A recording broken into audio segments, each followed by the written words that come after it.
Okay, so remember what we were doing last time. So I wanted to give you an example of the Lindstrom-Gesell-Vienno lemma, and to that end, I described what are dig paths. So these are paths starting at some point in the first quadrant and ending at some other point in the first quadrant, using steps which are northeast and southeast of length route. And we were particularly interested in the case where the steps stay above the x-axis, and this we proved using the reflection principle so the paths that start at 0, I and end at 2n, j have this formula as a difference in binomial coefficients.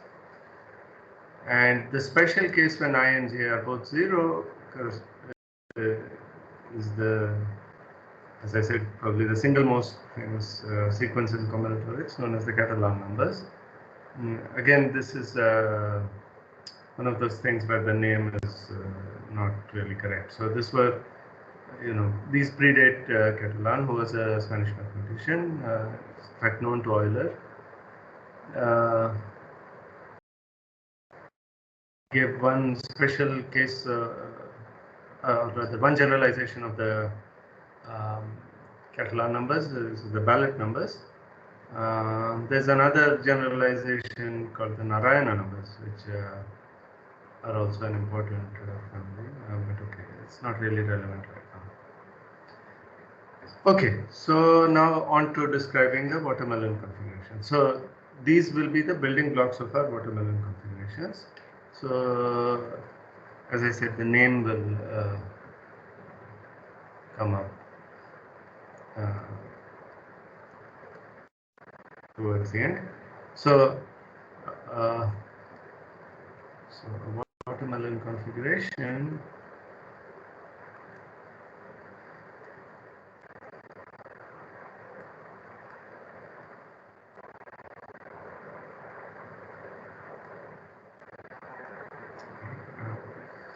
is a family of non-intersecting lattice paths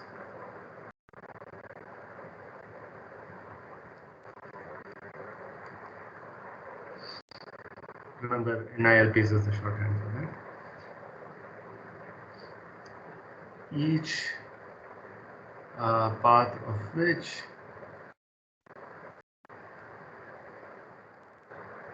is a dig path.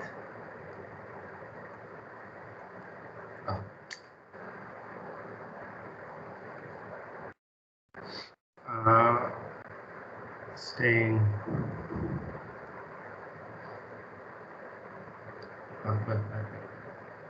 no, sorry.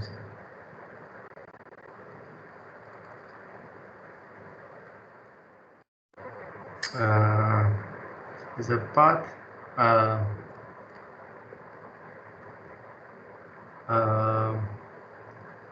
starting. Oh, sorry.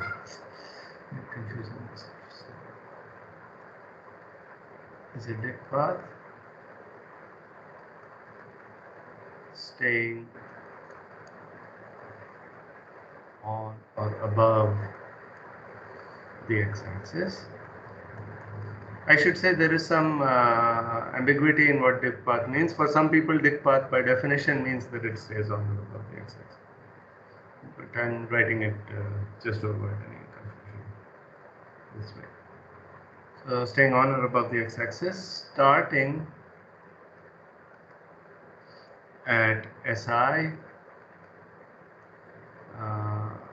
is equal to 0, 2i minus 2, and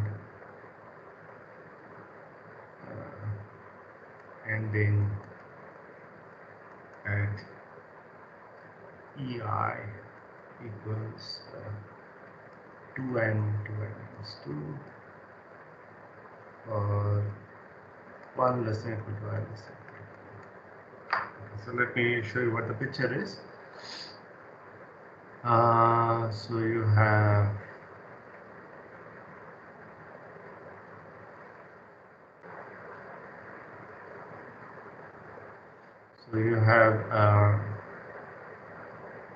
so when I is 1, this will become 0.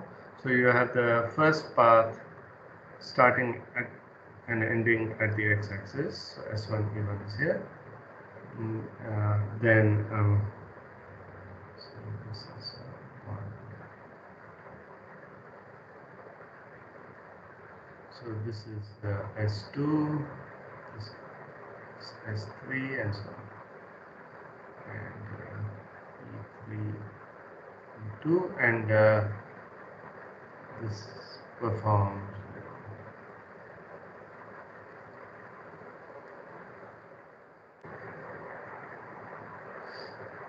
So I should have said this is sometimes called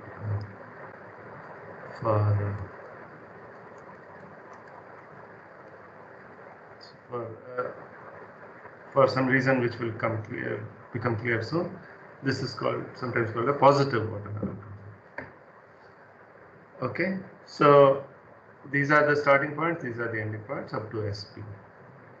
Okay, and they are all dict paths, and they have to stay on or above the x-axis, and they should not intersect. Okay, so one caveat. So you might be wondering why there's a difference of 2. I mean, why did I not take S1? Why did I take, for example, SI to be not 0, I minus 1, and EI to be 2n, I minus 1? Does anybody see this?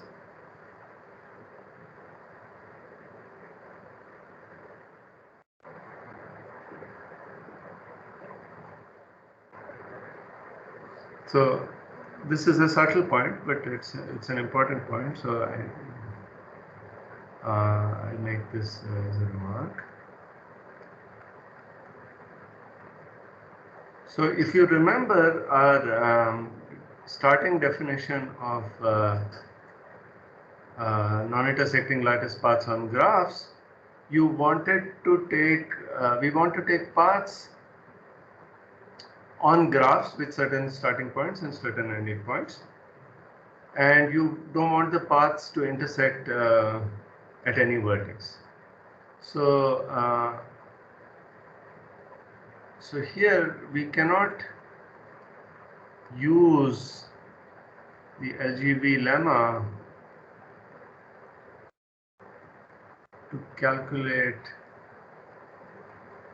the number of NILPs if SI is 0, I minus 1, and EI is 2n, I minus 1, because we will have intersections outside the graph, because we can potentially have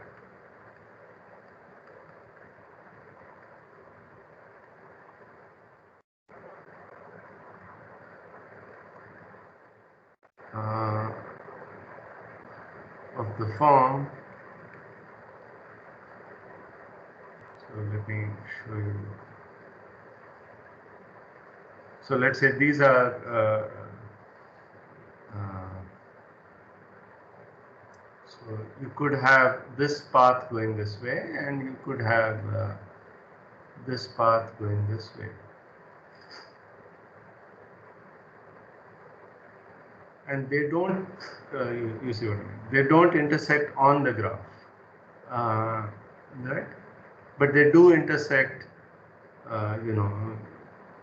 as per our usual convention of intersection, intuitive convention. So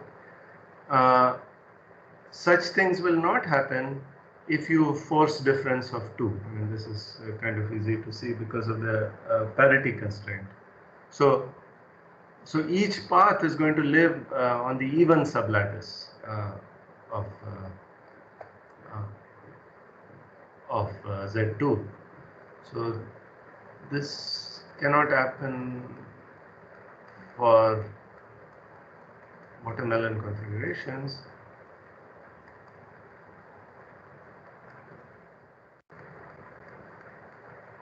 since every path lives in the even sublattice of Z. And this is an artifact of a choice of edges, because we are going diagonally. These are not really valid edges in Z2. If you want, one can add more, but then one ends up with extra vertices and that becomes. Anyway, so this is easily resolved for us because we stay on the even sublattice. Okay. Is this point clear? Okay, so now we want to count such lattice paths. So by the LGB lemma, we have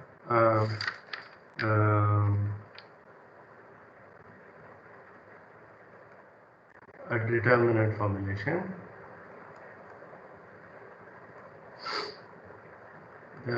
We're just now, for now, interested in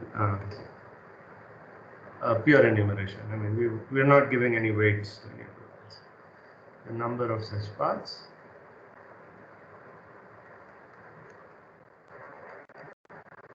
is W sub P of n. There are two parameters, P and n. P is the number of paths, n is this distance. So this is 0, 0, 6, 7, so Wp of n, this is the determinant of n sub 2n.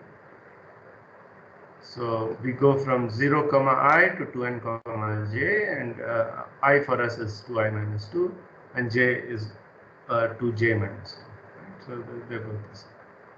They're the same form. So for 1 less than equal to ij less than equal to p. And remember, okay, let me go back to this definition. So n2n of ij is non-zero.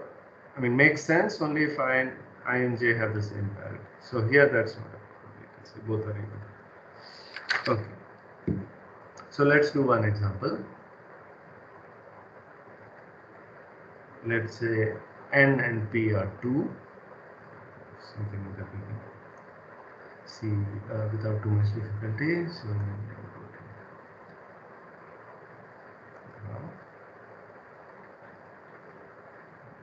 the color.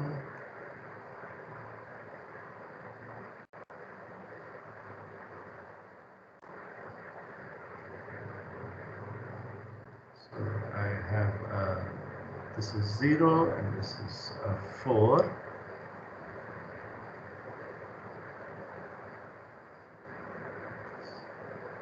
Okay, and let me draw the paths in different colors. So this is S1, this is E1, and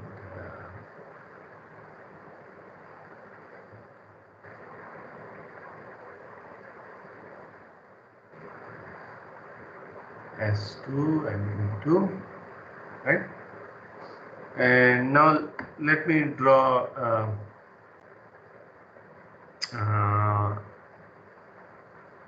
one sample lattice, non-intersecting lattice path. So, okay, so I can do this.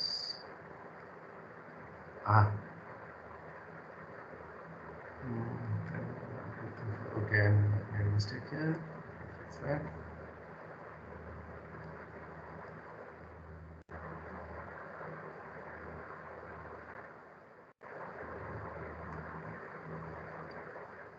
Okay.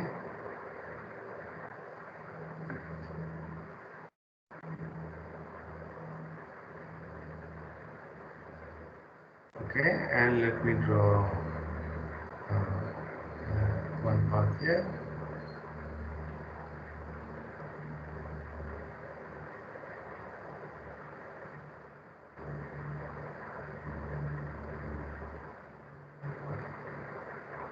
Okay, so as you can see, this is one lattice path.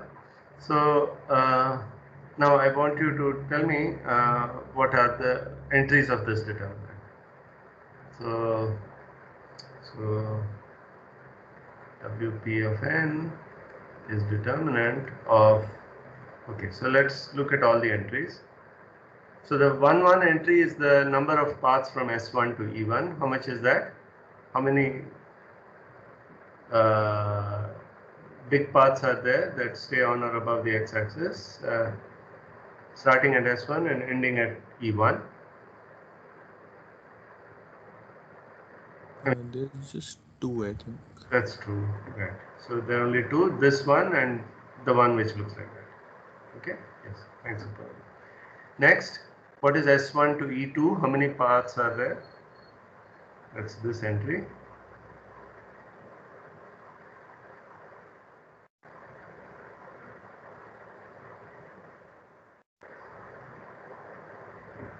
Yes, anybody?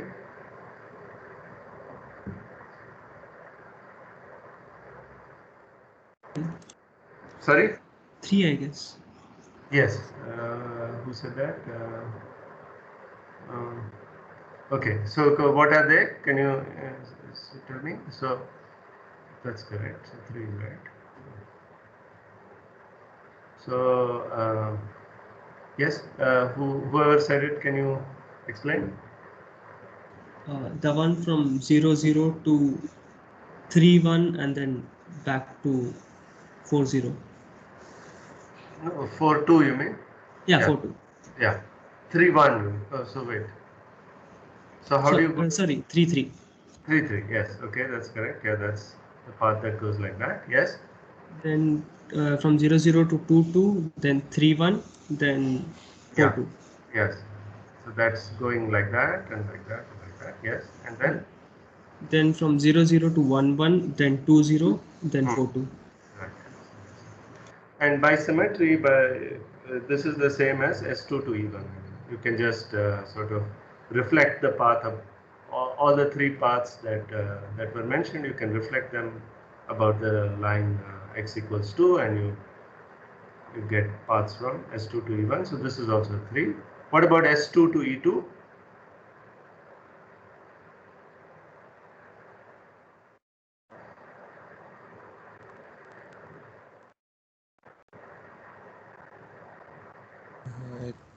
I think there's 6.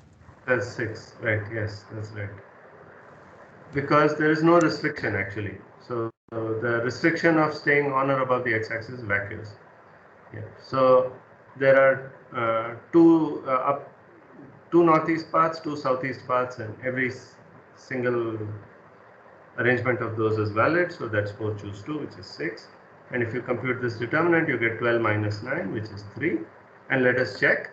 So if I take this blue path for S2 to E2, then S1 to E1, both paths all for S1 to E1 are allowed. So you get this, the one drawn, and the one which is a replica of that. And if this one is looks like the path for S1, then S1 has to be this, and there's no other option. And if you draw anything else, if it goes below the below the line y equals 2, then it will necessarily intersect this at either this point or this point, both of which are frozen. The first step from S1 has to be up, and the last step from E1 has to be down. So these two are forced. So no path from S2 to E2 can go below. So that gives you the 3. Okay. Okay. So this okay, at least tells us that we are in the right. I mean, things look okay. So Now let's try and compute this. So it turns out that if I try to evaluate this directly, it becomes a little complicated. So what we will do instead is modify the problem slightly. So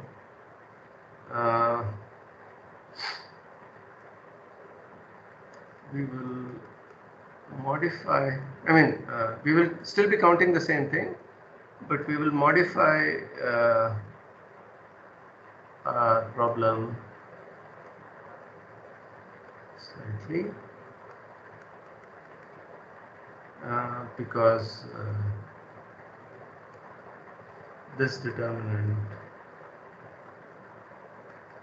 is, it can be evaluated, but is a little difficult. Yes. One needs a little more technology.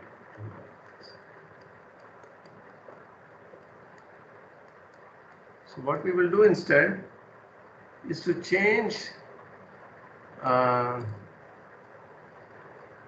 So we modify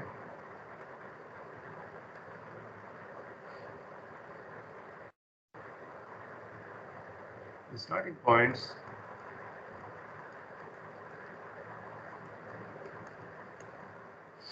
to S prime I, which is minus 2I plus 2, 0, while keeping EIs the same. So what will happen then? Okay, so now let's see what's happening.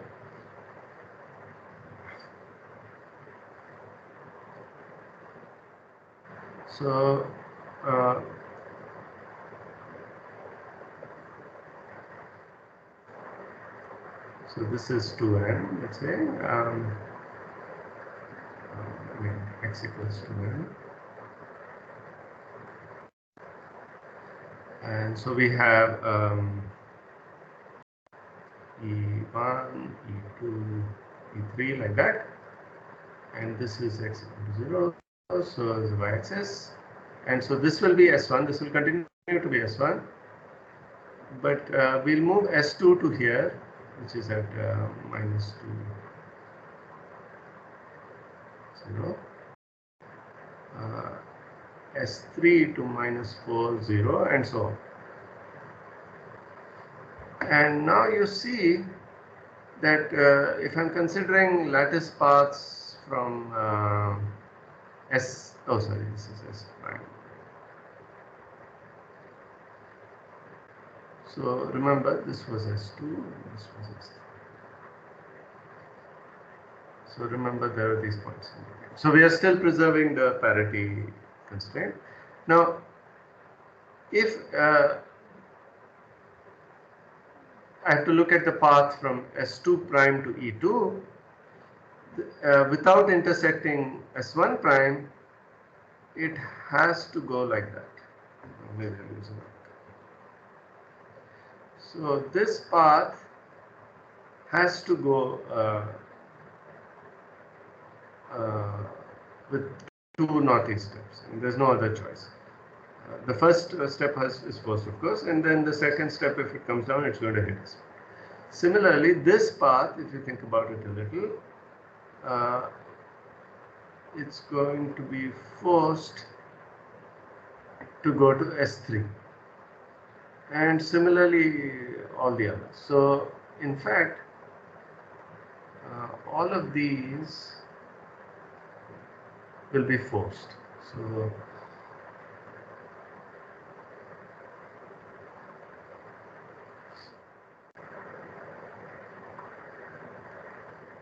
So the path from S prime I to Si is forced, and then what happens later is the same as the original. Okay, so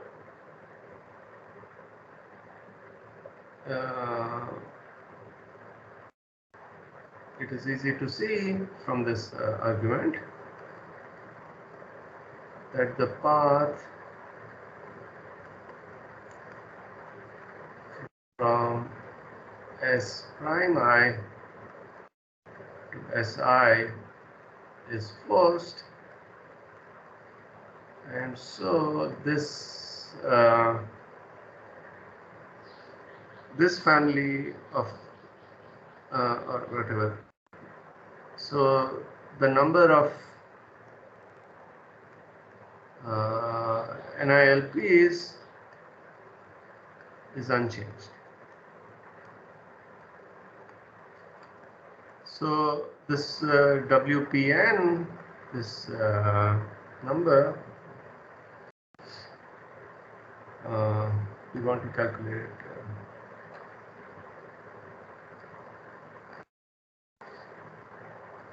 Yeah, so this WPN is the number of such paths. Write it over here. So, so WPN is now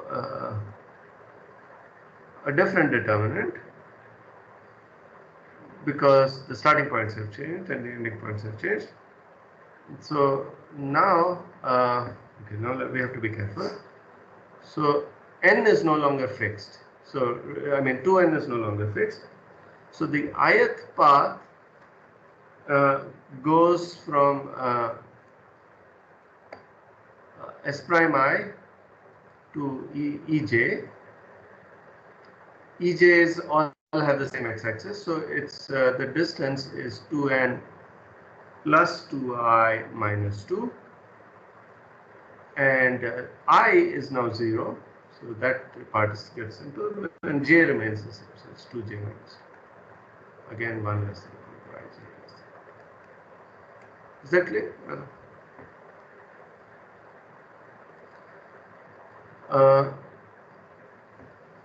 Yeah, any questions so far? Okay, so you might wonder if I could do the same thing on the right hand side. I mean, and yes, you can do the same thing. So by a similar argument, so this is a remark. So we will actually use this formula, but let me make another remark. We can perform a similar operation on the right hand side, replacing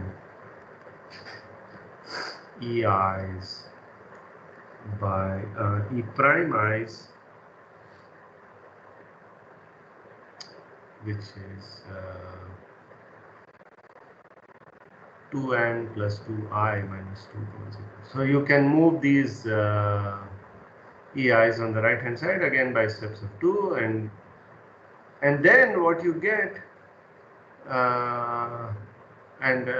you know, then this part from EI's to E prime I's will be forced, and we are still going to end up counting the same thing. Then each of those paths has I and j both 0. So the number of such paths from what did I do? Yeah, so from S prime I to E prime j is a Catalan number. So then we get WPN is the determinant of the path starts at 2n plus 2I minus 2 and ends at 2n. Path starts at minus 2I plus 2 and ends at 2n plus 2j minus 2, and so you get n plus I plus j minus 2. So if you subtract, maybe I'll chase just to make it easier to see what's going on. So if you subtract this number from there, you get 2n plus 2I plus 2j minus 4, and then the Catalan number will be divided by 2, so the corresponding Catalan number. So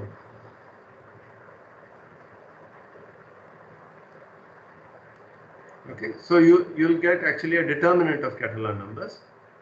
So but this also turns out to be a slightly tricky to evaluate, and it can be done, but it requires more technology, as I said.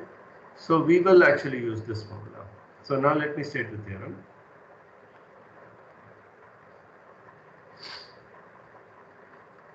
The number of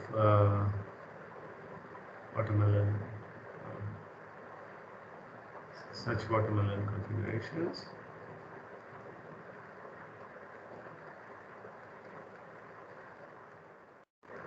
is WPN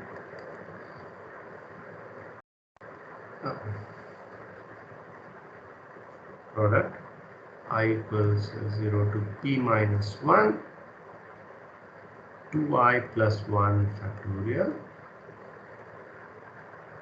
times the Catalan number Cn plus I divided by n plus I plus 2 up to n plus I plus P.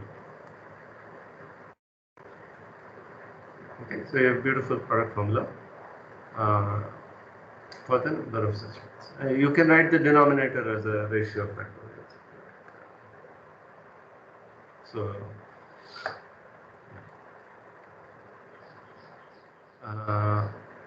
okay, any questions? So even the Catalan number is a ratio of factorials. So then you can express this completely, you know, just like ASMs, you know, you have an explicit beautiful product formula. So just to remark that this works even if P equals 1, you might be worried about the denominator. If P equals 1, the denominator is the empty product.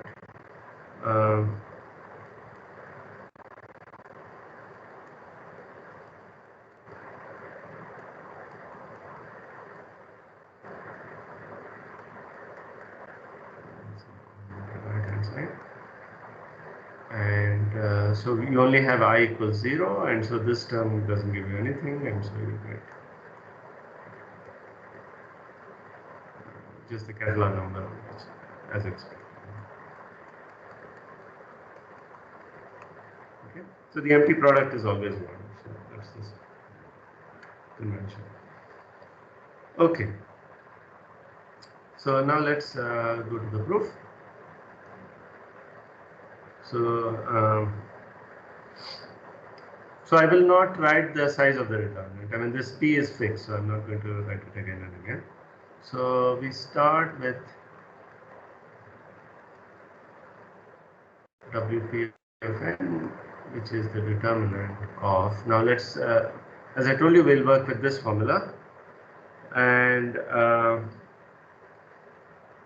okay, so n, what did I say? 2n plus 2I minus 2, 0 comma j minus 2. And now let's simplify this. And 2n plus 2i minus 2, 0 comma j minus 2, oh sorry, 2j minus 2. Okay, let's simplify this. So this is, okay, so let me go to our formula, which we proved here. So what is it? I equals 0, n replaced by n plus I minus 2. So n plus I minus 1, sorry. So this is 2n plus 2i minus 2. That's what 2n is replaced by. And I is 0. So it's n plus j minus 2. So n plus, sorry, j by 2. So j is, j has to be replaced by 2j minus 2. So n plus j minus 1. Right? That's the first. Oh, sorry. So n has to be replaced by n plus I minus 1. That n plus j minus 1. Right? So that's the second term minus same numerator, same upper term, and n plus I is again 0, j plus j by 2 plus 1. So n is again the same, n plus I minus 1. J is j by 2 when you do get j minus 1, and I have to add a 1. Okay, so if you want, I'll put parentheses to make sure there's no confusion. So this one cancels. Okay, so now let's simplify this. So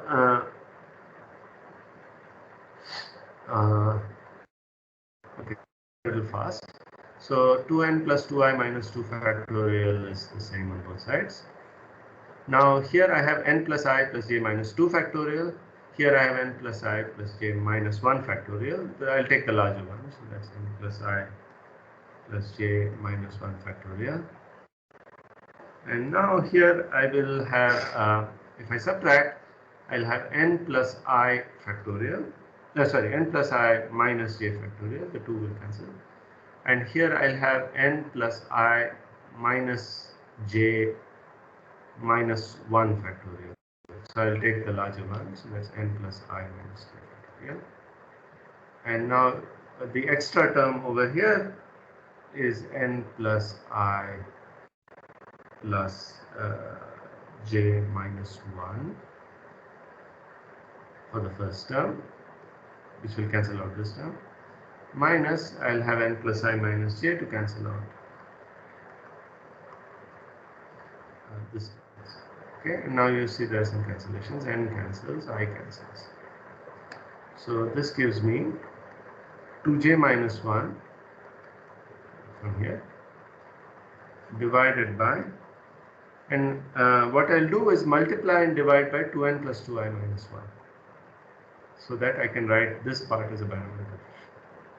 So 2n plus 2i minus 1, choose n plus I minus j, because the sum of these two is 2n plus 2i minus 1, as you can see. Okay, and this is actually a valid number. This is one of the in the ballot triangle that I showed you. Okay. All right. So WPN is the determinant of 2j minus 1 divided by 2n plus 2i minus 1, 2n plus 2i minus 1, choose n plus I minus j. Okay, and this goes from ij go from 1 to p. As I said, I won't keep writing it again. Now let us take out factors which involve purely I or purely j. So if a term is present, if a term involves purely involves only one coordinate, it's constant across rows or across columns, so I can take it out. Okay, so so I'll write maybe to avoid confusion, I'll put some other labels. Okay, so let me say k equals 1 to p. So I'll take this term out, so I'll get 2k minus 1. Right? I mean, don't get confused. I mean, the j is simply a dummy index, so I can take it out. Now in the numerator, this 2n plus 2i minus 1 factorial will cancel. I mean, the first term will cancel here, and that depends purely on I. So I'll write 2n plus 2k minus 2 factorial. Okay, this is not a factorial. This is put it times using it times determinant of, now I get 1 by n plus I minus j factorial, n plus I plus j minus 1 factorial. Okay, ij running from 1 to 2. Please stop me if there are any doubts. I'm going a little fast because I want to get to the main result. Yeah. Okay, so now I have this ugly denominator. So it's always a mess to deal with denominators. So I'll take the largest term in each case outside, and I'll compensate by multiplying by the corresponding numerator. Okay, so now I'm again going to write product k equals 1 to p. I have this same thing upstairs. Okay, so now we have to be slightly careful. So I'm going to divide. I'm going to take the largest term for this when I fix a j. So I'm going to take it along columns. So for any fixed j, the largest term over here is when I equals p. So I get an n plus p minus j, but I'll put k here because. And similarly, the largest term here for a fixed j is again when I equals p. So I get n plus p plus k minus 1 factorial. And now I'm going to compensate by multiplying the ijth entry. So now we'll have terms purely in the numerator. So let's see what we get. So for a given ijth entry, I have to multiply by stuff upstairs so that I come up to here. So I will multiply by n plus I minus j plus 1. I'm trying to get this term now, starting from this term. Okay, times up to n plus p minus j. Okay, so then these terms will cancel this term and I'll get 1 by n plus I minus j times, now I'm trying to get this term. So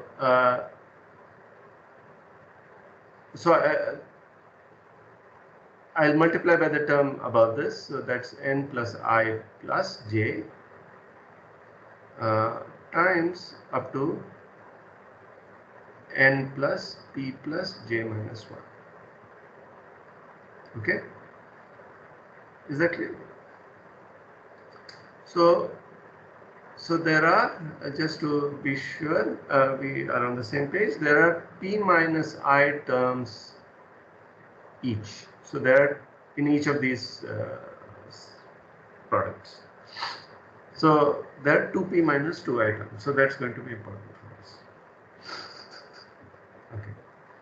Now here is the nice trick. So we will group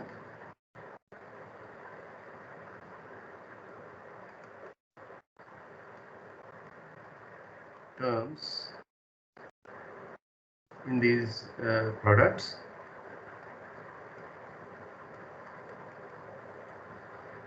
as follows. So for I plus 1 less than or equal to t less than or equal to p, we pair n minus j plus t and n plus j minus 1 plus t. Okay, so let's see what we're doing. So first let's agree that we get all the terms. So when t is I plus 1, I get n minus j plus I plus 1, that's the first term. And when t is p, I get n minus j plus p. So I get all the terms over there. And here when when t is I plus 1, I'll get n plus I plus j. And when t is p, I'll get n plus j minus 1 plus p, which is the same thing. So we'll get all the terms, and what I'm doing is I'm pairing these. So I'm pairing the first term here, first term there, etc., second term, last term, like that. But the advantage of doing this is this can be written in the form a squared minus b squared. So this is n plus t minus half squared minus j minus half squared. And you can see what the point of this exercise was. T is an index that depends purely on I, and j, of course, this term depends purely on j. And if you want to check, when you add these terms, you will get this, and then you subtract it. Okay. Okay. So now we have p minus I products of this form. Okay. So we end up with, so the determinant is, I'm forgetting about these factors for the moment. The determinant is now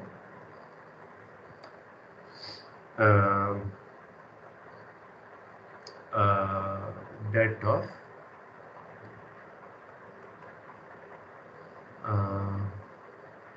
n plus I plus half. I'll substitute t equals I plus 1, so this will be n plus I plus half squared minus j minus half squared n plus I plus 3 by 2 squared minus j minus half squared, etc. to n plus e minus half squared minus j minus half squared.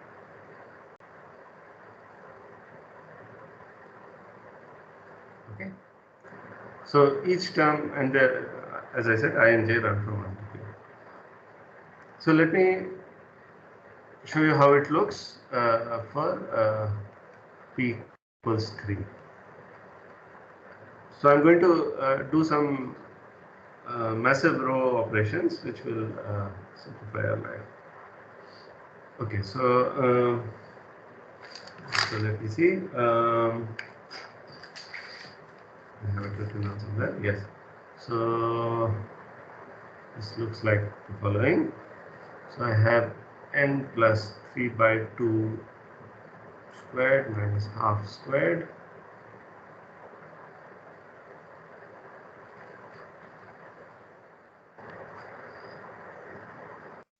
n plus 5 by 2 squared minus half squared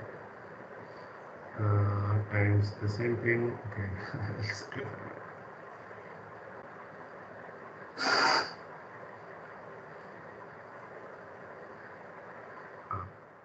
I'm running out of space.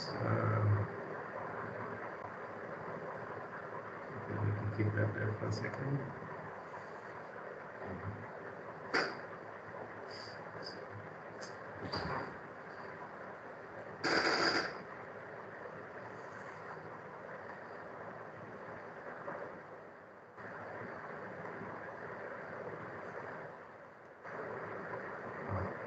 Okay.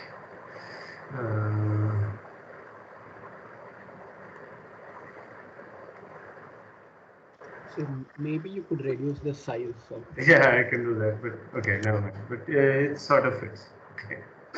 So I'll draw lines to mark off those. So the others are easy. Oh, I have to modify this. Just a second. So this is now 3 by 2. This part only depends on j. 3 by 2. Oops. 5 by 2. 5 by 2.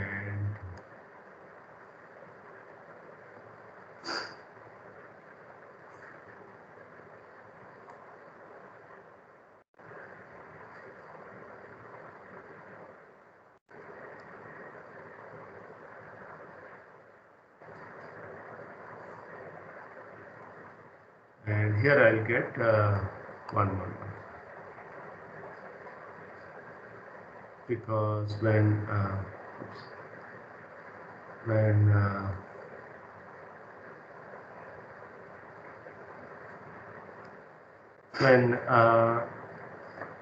I equal to p, you see that the 0 terms. Okay, so now so this is how this is going to look, and if you have more rows, you'll have more products. As I separate out the columns. Okay, so now I claim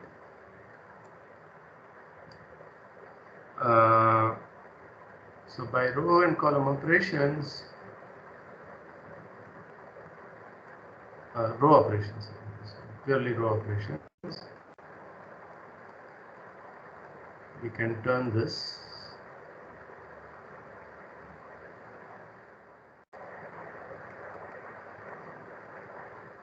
and of course the determinant. So what I'll have is 1 half squared half to the 4, 3 by 2 to the 4, 3 by 2 squared 1, 5 by 2 to the 4, 5 by 2 squared 1. Does anybody see how to do that?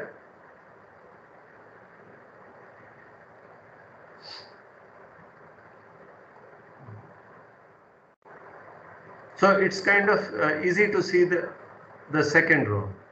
How do I get the second row here? I mean, how do I transform the second row from there to here? At least that part is easy. Anybody?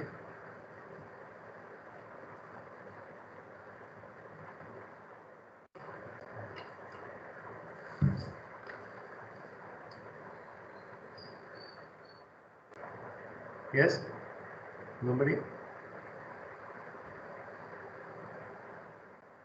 We could like subtract the first column from the second column and so on. First column? Then the n plus 5 by 2 whole square term gets cancelled. Yes, but then no, but I claim it's easier. Oh, I see. I see. So you can multiply the third row by n plus 5 by 2 whole square and just subtract that. That's right. That's right. So, so I should say that there is a sign now. So, yeah, okay. Up to -1 to the something. Okay. So because of this minus, right. So as Sutanai says, if you multiply the third row by n plus 5 whole squared and you subtract it over here, you will get these things. But now can you see how you can deal with the first row? The thing you should not do is do this first. If you do this first, then you're stuck.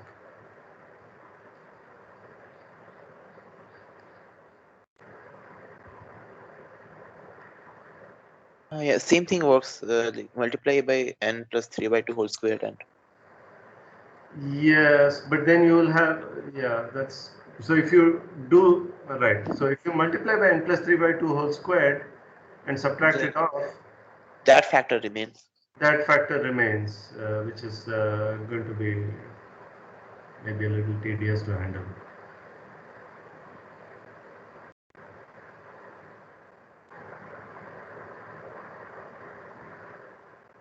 And you can't multiply by half squared and cancel because that half is different in different columns, right? So you can't do that. So what is the resolution?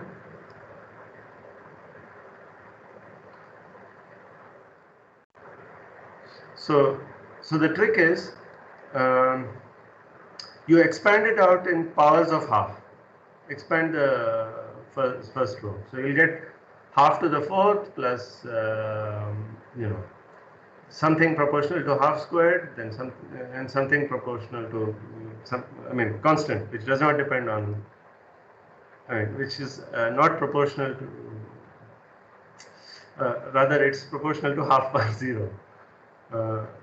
Okay. Now the term proportional to half squared can be cancelled by an appropriate multiplication from this and subtracting. Then the constant term can be cancelled by multiplying by an appropriate constant here and cancel. So then you are only left with half power. Okay. This procedure clear? And this generalizes. So now if you have for p equals 4, you would have 3 products here. Expand it in, well, I'm saying half power, but it's different for different columns. So the j minus half by j minus 1 by, no, this j minus half powers, and you do these row-wise operations. It's a bit complicated to describe, but the idea is right. Is that clear? Okay. So there is a power here. So in this case, there is a power of 1, because this you would have obtained only a -1 here. This guy would automatically be a +1. Right? Okay. So thus this procedure generalizes.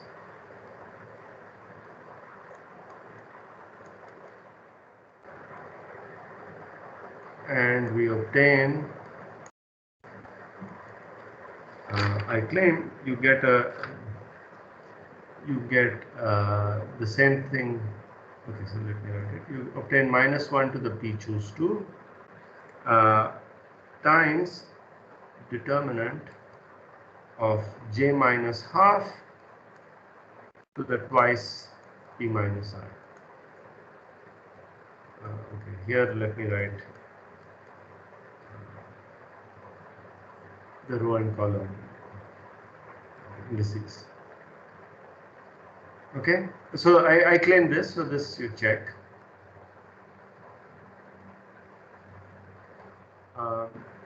So you can check that for n equals 3, you get 3 choose 2, same parity as well. And now you recognize this, you know, this is now of the Wonderbond form, which you have done in the homeworks. And with xj equals j minus half whole squared. So this squared has to be incorporated in xj because the numerator is, the power has to be p minus I, right? So thus we obtain for the determinant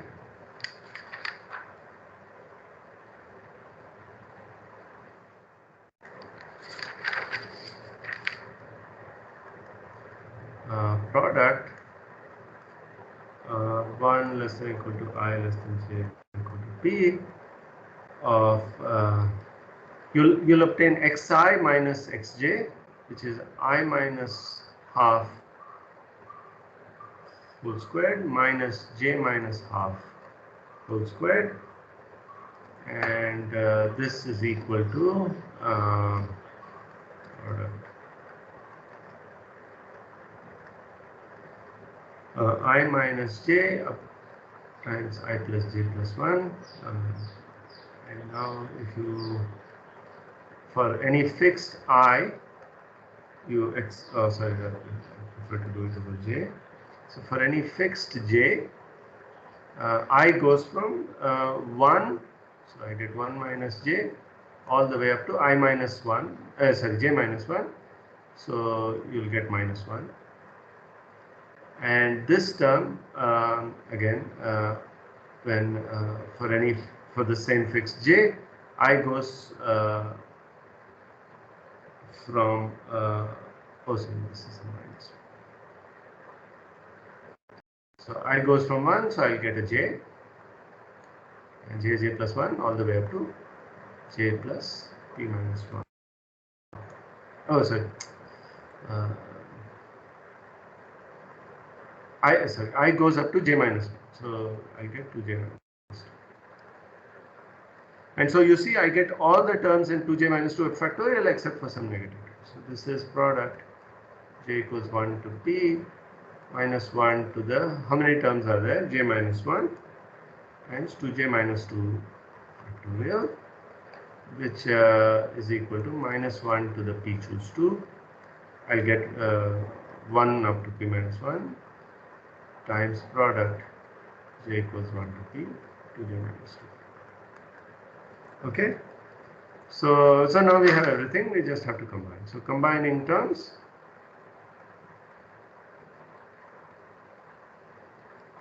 we get wp of n. So remember what we had these 3 factors, so let me incorporate those. So I'll now replace k by I and I'll write everything as a singular product. Then I have this sign and I have this. So we get product. So the other, So product I equals 1 to p. So I'm replacing k by I over there. So please check that this is correct. 2i minus 1. 2n plus 2i minus 2 factorial. This is not a factorial. Times n plus p minus I factorial. N plus p plus I minus 1 factorial. And now I have 2i minus 2 factorial. notice that the powers of -1 go away, as they should. Otherwise, we are in trouble. I mean, these numbers should be negative. I mean, strictly non-negative. Okay, so now I'll shift my index. I'll to get it into a form that is in the theorem. So, so notice I have 2i minus 1 and a 2i minus 2 factorial. So that becomes a 2i minus 1 factorial, and after shift it becomes a 2i plus 1 factorial, and then this becomes a 2n plus 2i factorial divided by n plus p minus I minus 1 factorial times n plus p plus I factorial. Okay, now to get it into the desired form, I want to get the Catalan n plus I. So this is the numerator of the Catalan. So I'll divide by the corresponding thing, so that this part becomes Catalan, and so I have to compensate by the same factors. Okay. So this part is C n plus I as desired, and now I need to look out for these factors. So now the thing to notice is that as I ranges from 0 to p minus 1, I get n factorial up to n plus p minus 1 factorial, and here if you see that this will go from n plus p minus 1 factorial to n factorial. So these two products are actually the same. So this exactly cancels with this. They are not term-wise the same, but because they are products. And now if you compare these two, this is strictly larger than, at least as large as that. So you get some terms in the denominator. So you get for I equals 0 to p minus 1 to I plus 1, sorry, to I plus 1 factorial Cn plus I. And now the extra terms that you get from here will be n plus I plus 2 all the way up to n plus I plus 2 and QED. Okay. So this is one illustration of the LGV, the powerful LGV technique for watermelon configuration. So I should explain why watermelon configuration. So remember our the terminology. So again, as in the Aztec diamond, the motivation comes from the large n limit. So if you take n and p large, you scale them appropriately, what's going to happen? So for n p large, you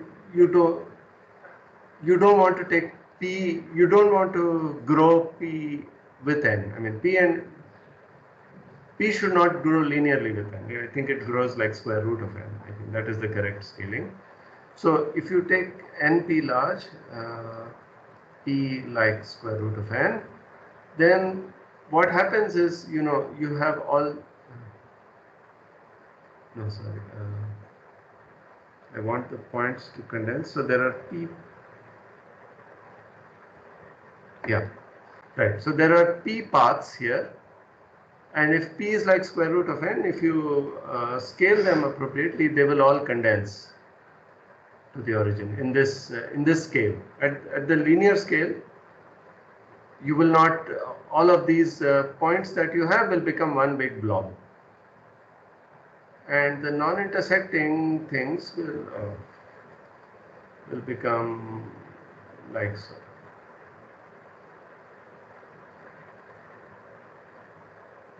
The non-intersecting will force a repulsion between these paths, and So these converge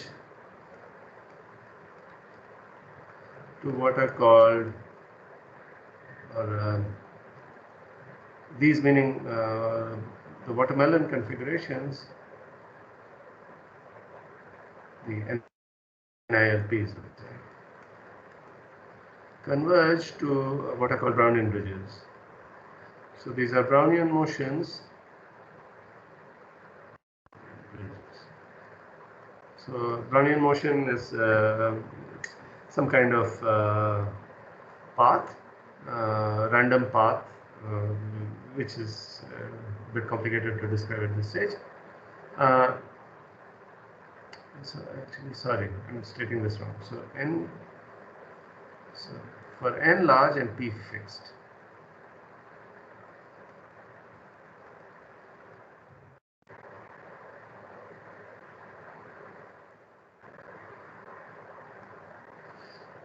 The NILPs converge to, so Brownian bridges are Brownian paths which condition to non-addressable.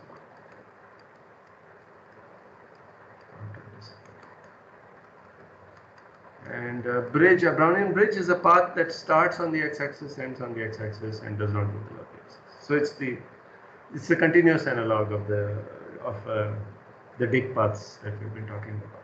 So you get some things like this, and you can see that they look like half. So this looks like the positive side of a watermelon. So if you imagine if you've bought watermelons from the market, you know that there are these paths that go like that. So that's the origin, I mean the reason for the name. These look like the upper half.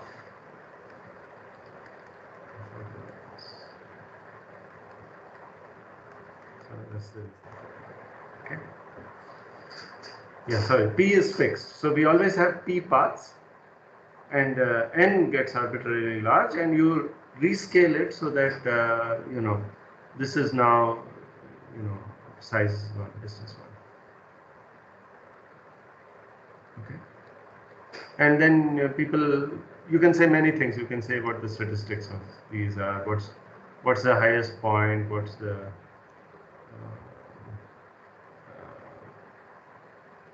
distance between paths. You can say many things about this because you have these exact formulas for finite n. Okay. And these are of interest in some other fields as well. Okay, any questions about this? I'm running a bit slow. Okay. So I'm going to change topics. Before that, any questions?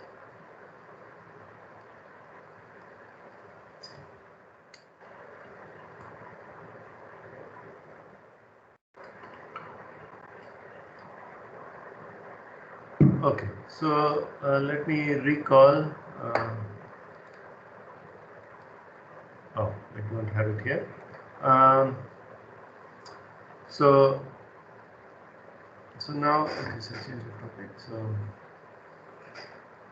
So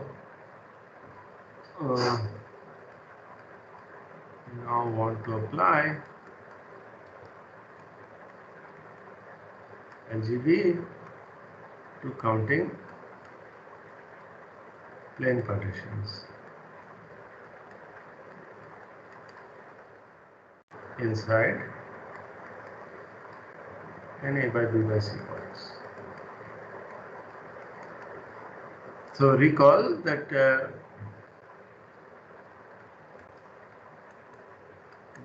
we had phrased this in terms of NILPs starting at Si, which is 1 minus I minus 1, ending at Ej, which is C plus 1 minus j, b plus j minus 1 for 1 less than equal to I less than equal to a, and taking upright steps. So no longer big paths, but the regular path. So there's no issue about taking, this issue that I mentioned about intersecting outside the lattice cannot possibly occur. Okay. So, okay. So, right. So then, before that, okay. So before that, let me show you. So I already did some work. So let me show you these watermelon configurations. So let me show you that the formula works. So, okay.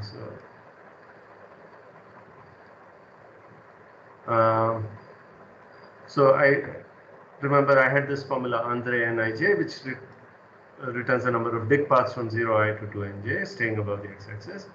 So this is that, and this is how the matrix looks like. And I also wrote a program to return the determinant counting watermelon configuration. So this is, so if you look at this, this is the determinant that the first determinant that I started out with. Not this one, but this one. So it's 2n, well, n is 2n for me, 2i minus 2, 2j minus 2. So that's this, okay? And I evaluate this determinant. So this is the program. And I evaluate this determinant for all p and n ranging from 1 through 8. So you can see that when p equals 1, there's only one path, and you get the Catalan numbers. And you get something else. You get more complicated things like that. P and N are larger. And here I wrote down the product formula, which is 2i. Remember, let me remind you. So here's the formula. So it's 2i plus 1 factorial times the Catalan number at n plus I. So that's the numerator, divided by the product of n plus I plus j for j ranging from 2 to p plus 1. So n plus I plus j, where j goes from 2 to p, but in Sage you have to add an extra number, so it goes from 2 to p. And now I take this product over I for I goes from 1 to p, and I again do this for n and p ranging from 1 to 8, or 1 to 7 rather. And let's check that you get the same numbers. So these two matrices should be the same, and they are. Okay, so it matches. And in particular, notice that there's no sign as there should not be. Okay. So, yeah. So I'll share this with you today. Okay. Yeah, sorry about that. I meant to say this then. Okay. So now back to our plane partitions. So this is B. So there are A paths starting on the, so these start over here, so SI is here, and EJ is here. So where the X and Y distances depend on C and B respectively. Okay, so then by this standard argument that we have, the number, okay, so I can write the number of plane partitions in A by B by C box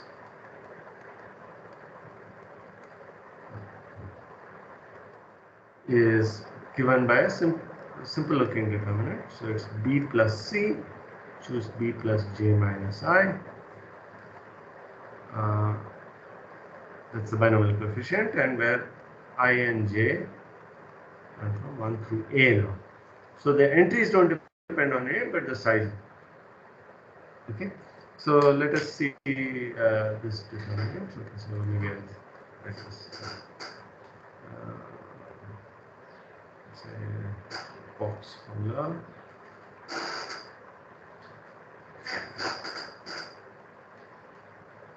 This depends on A, B, C, and so returns the number of plane partitions in A by B by C box as a determinant, and I will return that matrix AA, and what is my entry? It's the binomial. Oops. Binomial of B plus C, B plus J minus I.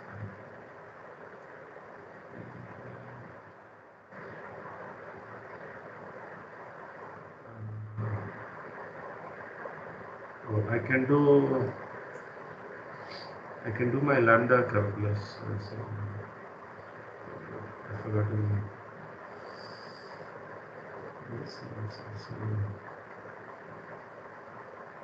matrix. So there's a so this is a good thing to know. So let me remind myself. So you have this lambda notation. So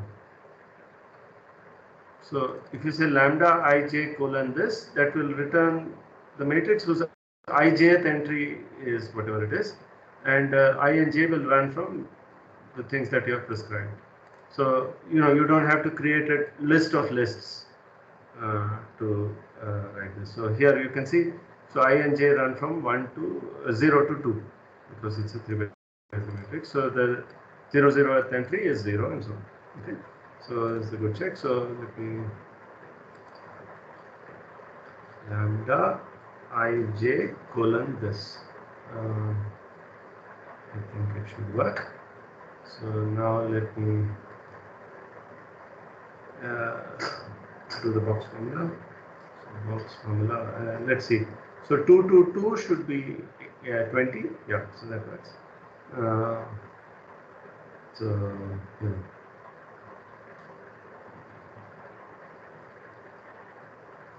So there's no, okay, we can do 2mn.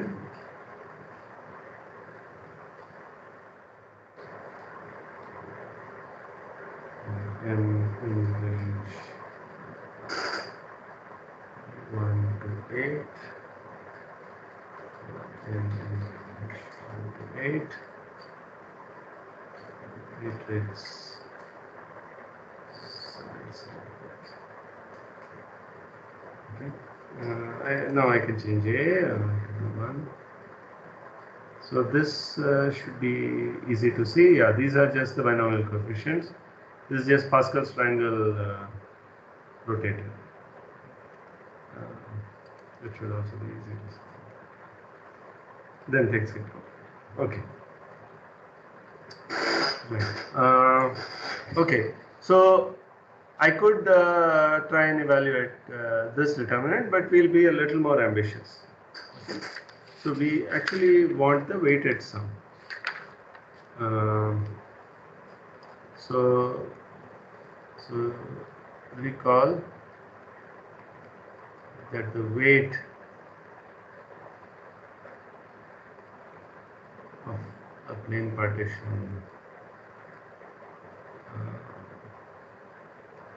pi is q to the size of pi, mod pi.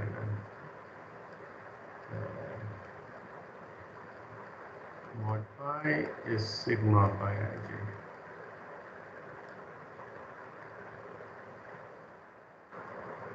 Right? Remember, we thought of plane partitions as infinite arrays, where with whose sum is finite, and with that weak decrease condition in both directions. Okay, so so what we are going to prove. So the theorem. This is the box formula.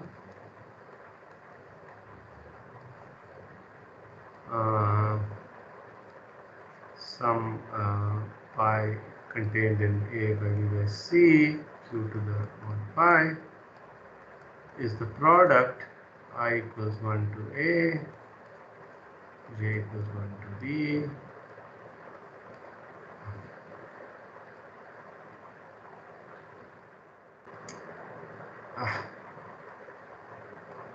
k equals 1 to C, 1 minus q to the I plus j plus k minus 1 divided by 1 minus q to the I plus j plus k minus 2.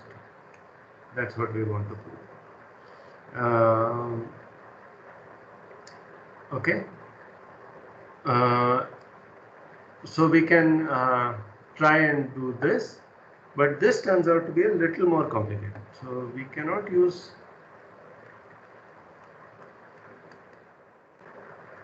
LGV directly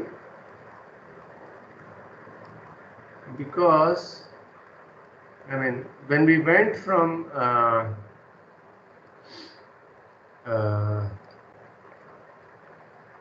plane partitions to non-intersecting lattice paths, the weight now corresponds to certain areas of certain regions, because the weight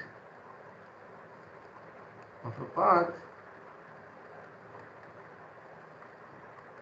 is the area of a certain region. So let me show you with an example.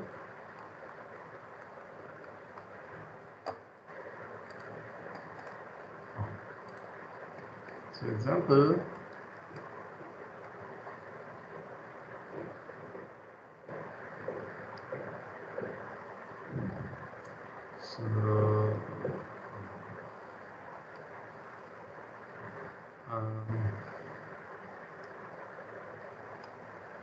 let's see, let me take some path.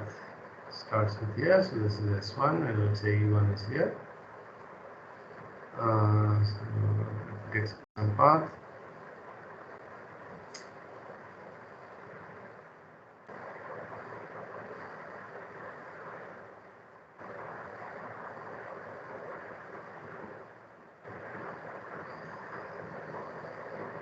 So this is a path, but the area, I mean, the weight of the partition in the first row, let's say, corresponding to the plane partition, is the area of this region.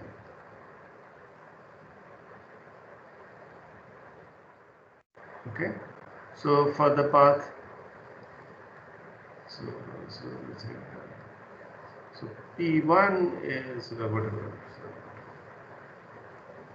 511, and so mod P1 is 7, and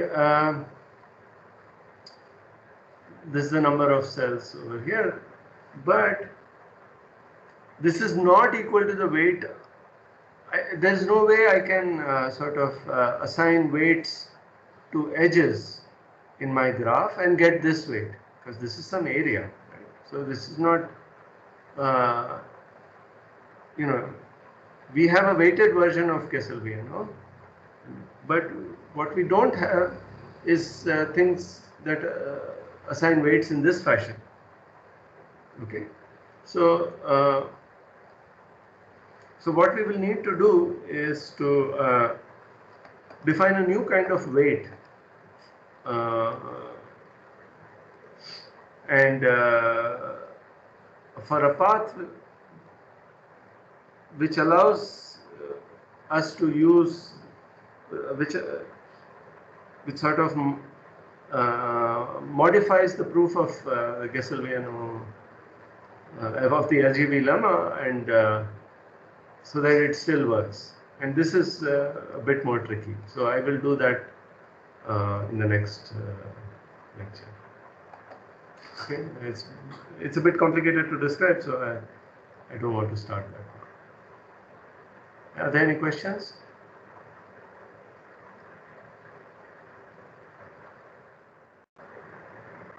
Okay, then let me stop recording.